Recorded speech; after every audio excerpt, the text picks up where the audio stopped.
Hello friends, welcome to which fashion. ಈ ಒಂದು ಕ್ಲೈಮೇಟ್ಗೆ ಕೂದಲು ತುಂಬಾ ರಫ್ ಆಗಿರುತ್ತೆ, ಅಲ್ಲದೆ ತಲೆಯಲ್ಲಿ ಹೊಟ್ಟು ಜಾಸ್ತಿ ಆಗಿರುತ್ತೆ, ಹಾಗೆಯೇ ಕೂದಲು ತುಂಬಾ ಉದುರ್ತಾ ಇರುತ್ತೆ ಅಲ್ವಾ. ಹಾಗಾಗಿ ಈ ಒಂದು ಸಮಸ್ಯೆಗೆ ನೀವು ಮನೇಲಿನೇ ಯಾವ ರೀತಿ ಈಸಿಯಾಗಿ ಹೇರ್ ಮಾಸ್ಕ್ನ ರೆಡಿ ಮಾಡ್ಕೊಳ್ಳೋದು ಅಂತ ಹೇಳಿ ನಾನಿಲ್ಲಿ ತೋರಿಸ್ಕೊಡ್ತೀನಿ. ಒಂದು 5ರಿಂದ 6 ದಾಸವಾಳದ ಎಲೆ, ಹಾಗೆಯೇ ಒಂದು 2ರಿಂದ 3 ದಾಸವಾಳದ ಹೂವು, ಹಾಗೆ ಒಂದೆಲಗ ಕರಿಬೇವು ಮತ್ತು ಸ್ವಲ್ಪ ಬೇವಿನ ಸೊಪ್ಪನ್ನು ತೊಗೊಳ್ಬೇಕು. ನೀವಿಲ್ಲಿ ಕೆಂಪು ದಾಸವಾಳನೇ ತೊಗೊಳ್ಳಿ, ತುಂಬಾ ಹೇರ್ ಗ್ರೋತ್ಗೆ ಹೆಲ್ಪ್ ಮಾಡುತ್ತೆ. ಅದ್ರ ಜೊತೆಗೆ ನಾನಿಲ್ಲಿ ಅಲೋವೆರಾನ ತೊಗೊಂಡಿದ್ದೀನಿ. ನಿಮ್ಮ ಹೇರ್ಸ್ ತುಂಬ ಉದ್ದ ಆಗಿದ್ದರೆ ಸ್ವಲ್ಪ ಜಾಸ್ತಿನೇ ತೊಗೊಳ್ಬೇಕಾಗತ್ತೆ. ಹಾಗೆಯೇ ನಾನಿಲ್ಲಿ ಆಮ್ಲ ಅಥವಾ ಬೆಟ್ಟದ ನೆಲ್ಲಿಕಾಯಿ ಅಂತೇನು ಹೇಳ್ತೀರಾ, ಅದು ಎರಡನ್ನು ತೊಗೊಂಡಿದ್ದೀನಿ. ಇವೆರಡನ್ನು ಅಂದರೆ ಅಲೋವೆರಾ ಮತ್ತು ಆಮ್ಲ ಎರಡನ್ನು ಸೇರಿಸಿ ನಾನು ಮೊದಲಿಗೆ ಗ್ರೈಂಡ್ ಮಾಡ್ಕೊಳ್ತೀನಿ. ಆಮ್ಲದಲ್ಲಿ ಬೀಜ ಇರುತ್ತೆ ಅಲ್ವಾ, ಅದನ್ನು ತೆಗೆದು ಎರಡನ್ನು ಸೇರಿಸಿ ಈ ರೀತಿ ಗ್ರೈಂಡ್ ಮಾಡಿ ಉಳಿದಿರೋವಂಥ ಐಟಮ್ಗಳೇನಿದ್ದಾವೆ ಅಲ್ವಾ, ಹೂವು ಮತ್ತು ಎಲೆ, ಹಾಗೆಯೇ ಒಂದೆಲಗ, ಕರಿಬೇವು ಮತ್ತು ಬೇವಿನ ಸೊಪ್ಪು, ಇವೆಲ್ಲವನ್ನು ಹಾಕ್ಕೊಂಡು ಮತ್ತೆ ಗ್ರೈಂಡ್ ಮಾಡ್ಕೊಳ್ಬೇಕು. ಇವೆಲ್ಲವೂ ನಿಮ್ಮ ಒಂದು ತಲೆಯಲ್ಲಿರುವಂಥ ಹೊಟ್ಟನ್ನು ನಿವಾರಣೆ ಮಾಡುತ್ತೆ. ಅಲ್ಲದೆ ನಿಮ್ಮ ಕೂದಲು ತುಂಬಾ ಶೈನಿಂಗ್ ಆಗಿ ಕಾಣಿಸೋ ರೀತಿಯಲ್ಲಿ ಹೆಲ್ಪ್ ಮಾಡುತ್ತೆ. ಹಾಗೆಯೇ ನಿಮ್ಮ ಒಂದು ಕೂದಲ ಬೆಳವಣಿಗೆಗೆ ಇದು ಸಹಾಯ ಮಾಡುತ್ತೆ. ಇವೆಲ್ಲವೂ ಸಹಾಯ ಮಾಡುತ್ತವೆ. ಈ ರೀತಿ ನೀವು ಗ್ರೈಂಡ್ ಮಾಡಿ ಇಟ್ಕೊಂಡಿರ್ತೀರಲ್ವ, ಇದನ್ನು ಒಂದು ಬೌಲ್ಗೆ ನಾನು ಟ್ರಾನ್ಸ್ಫರ್ ಮಾಡ್ಕೊಳ್ತೀನಿ. ತುಂಬ ಗಟ್ಟಿಯಾಗಿ ಮಾಡ್ಕೊಳ್ಬೇಡಿ, ಈ ರೀತಿ ಕನ್ಸಿಸ್ಟೆನ್ಸಿಯಲ್ಲಿದ್ದರೆ ಸಾಕು.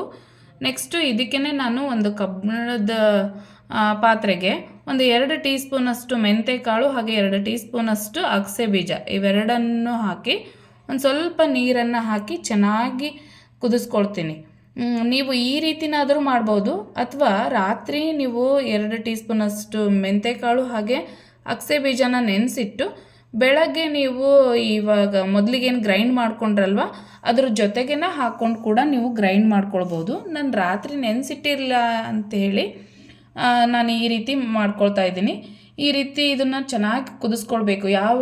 ಎಲ್ಲಿವರೆಗೂ ಅಂತಂದರೆ ಸ್ವಲ್ಪ ಲೋಳೆ ಥರ ಅಂತ ಅನಿಸುತ್ತೆ ನಿಮಗೆ, ಸ್ಪೂನಿಂದ ನೋಡಿದಾಗ ಗೊತ್ತಾಗುತ್ತಲ್ವ, ಆವಾಗ ನೀವು ಗ್ಯಾಸ್ನ ಆಫ್ ಮಾಡಿಕೊಂಡು ಇದನ್ನು ನಾನು ಈ ರೀತಿ ಸೋಸಿಟ್ಕೊಳ್ತೀನಿ. ಸೋಸಿರೋ ಅಂಥದ್ದು ಏನಿದೆ ಅದನ್ನಷ್ಟೇ ನಾನು ಈ ಒಂದು ಗ್ರೈಂಡ್ ಮಾಡ್ಕೊಂಡಿರ್ತೀನಲ್ವ ಅದಕ್ಕೆ ಯೂಸ್ ಮಾಡ್ಕೊಳ್ತೀನಿ. ಇವಾಗ ಅದನ್ನು ಸೇರಿಸ್ಕೊಳ್ಬೇಕು. ಅದಕ್ಕೇ ನಾನು 2 ಟೀ ಸ್ಪೂನಷ್ಟು ಕೊಬ್ಬರಿ ಎಣ್ಣೆನ ಇಲ್ಲಿ ಹಾಕ್ಕೊಳ್ತೀನಿ. ನೀವು ನಿಮ್ಮ ಮನೆಯಲ್ಲಿ ನೀವು ಯಾವ ಆಯಿಲ್ನ ಯೂಸ್ ಮಾಡ್ಕೊಳ್ತೀರೋ ಆ ಒಂದು ಆಯಿಲ್ನ ಹಾಕ್ಕೊಳ್ಳಿ. ಹಾಗೆಯೇ 2 ಟೀ ಸ್ಪೂನಷ್ಟು ಆಲ್ಮಂಡ್ ಆಯಿಲ್ನ ಕೂಡ ನಾನಿಲ್ಲಿ ಹಾಕ್ಕೊಳ್ತೀನಿ.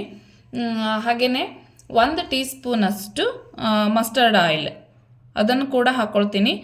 ಮಸ್ಟರ್ಡ್ ಆಯಿಲ್ ಅಂದರೆ ಸಾಸಿವೆ ಎಣ್ಣೆ, ಅದನ್ನಾದರೂ ಹಾಕ್ಕೊಳ್ಬೋದು, ಅಥವಾ ಕ್ಯಾಸ್ಟರ್ಡ್ ಆಯಿಲ್, ಹರಳೆಣ್ಣೆ, ಅದನ್ನಾದ್ರೂ ಹಾಕ್ಕೊಳ್ಬೋದು. ಇವೆಲ್ಲವನ್ನು ಹಾಕ್ಕೊಂಡು ಚೆನ್ನಾಗಿ ಮಿಕ್ಸ್ ಮಾಡ್ಕೊಳ್ಬೇಕು. ಅಥವಾ ನೀವು ನಿಮ್ಮ ಮನೆಯಲ್ಲಿ ನಿಮ್ಮ ಹೇರ್ಸ್ಗೆ ಯಾವ ಆಯಿಲ್ನ ಅಪ್ಲೈ ಮಾಡ್ಕೊಳ್ತೀರಲ್ವ ಅದನ್ನು ಕೂಡ ಸೇರಿಸ್ಕೊಂಡು ಈ ರೀತಿ ನೀವು ಕೂದಲು ಎಲ್ಲದಕ್ಕೂ ಚೆನ್ನಾಗಿ ಅಪ್ಲೈ ಮಾಡಿಕೊಂಡು ಒಂದು 5ರಿಂದ 10 ನಿಮಿಷ ಮಸಾಜ್ ಕೊಡಿ. ತುಂಬಾ ಚೆನ್ನಾಗಿ ಅನಿಸುತ್ತೆ. ಅಲ್ಲದೆ ಕೂದಲಂತೂ ತುಂಬ ಸಾಫ್ಟ್ ಆಗುತ್ತೆ, ನಿಮ್ಗೆ ಒಂದೊಳ್ಳೆ ರಿಸಲ್ಟ್ ಕೂಡ ಸಿಗುತ್ತೆ. ನಾನಂತೂ ಜಾಸ್ತಿನೇ ಇದನ್ನು ಟ್ರೈ ಮಾಡಿದ್ದೀನಿ, ನನಗೆ ಒಳ್ಳೆ ರಿಸಲ್ಟ್ ಸಿಕ್ಕಿದೆ. ನೀವು ಕೂಡ ಟ್ರೈ ಮಾಡಿ. ಯಾವ ರೀತಿ ನಿಮಗೆ ಹೆಲ್ಪ್ ಆಗಿದೆ ಅಂತ ಹೇಳಿ ಕಮೆಂಟ್ ಬಾಕ್ಸಲ್ಲಿ ಕಮೆಂಟ್ ಮಾಡಿ. ಈ ರೀತಿ ಚೆನ್ನಾಗಿ ಅಪ್ಲೈ ಮಾಡ್ಕೊಳ್ಬೇಕು. ಅಪ್ಲೈ ಮಾಡ್ಕೊಂಡಾದಮೇಲೆ ನೀವು ಒಂದು 2 ಅವರ್ಸ್ ಇದನ್ನು ಬಿಟ್ಟು ತಲೆ ಸ್ನಾನ ಮಾಡಿ, ಆವಾಗಲೇ ನಿಮ್ಗೆ ರಿಸಲ್ಟು ಯಾವ ರೀತಿ ಆಗಿದೆ ಅಂತ ಹೇಳಿ ಗೊತ್ತಾಗುತ್ತೆ. ಇದರಲ್ಲಿ ಯಾವುದೇ ರೀತಿ ಸೈಡ್ ಎಫೆಕ್ಟ್ಸ್ ಇರೋದಿಲ್ಲ, ಏನಿಲ್ಲ. ಯಾಕೆಂದರೆ ನಾವು ಮನೇಲಿರೋಂತಹ ಇಂಗ್ರೀಡಿಯೆಂಟ್ಸ್ನೇ ಯೂಸ್ ಮಾಡಿಕೊಂಡು ನಾವು ಹೇರ್ ಮಾಸ್ಕ್ನ ರೆಡಿ ಮಾಡ್ಕೊಂಡಿದ್ವಿ. ಅಲ್ಲದೆ ಹೇರ್ ಗ್ರೋತ್ ಅಂತೂ ತುಂಬಾ ಚೆನ್ನಾಗಿರುತ್ತೆ.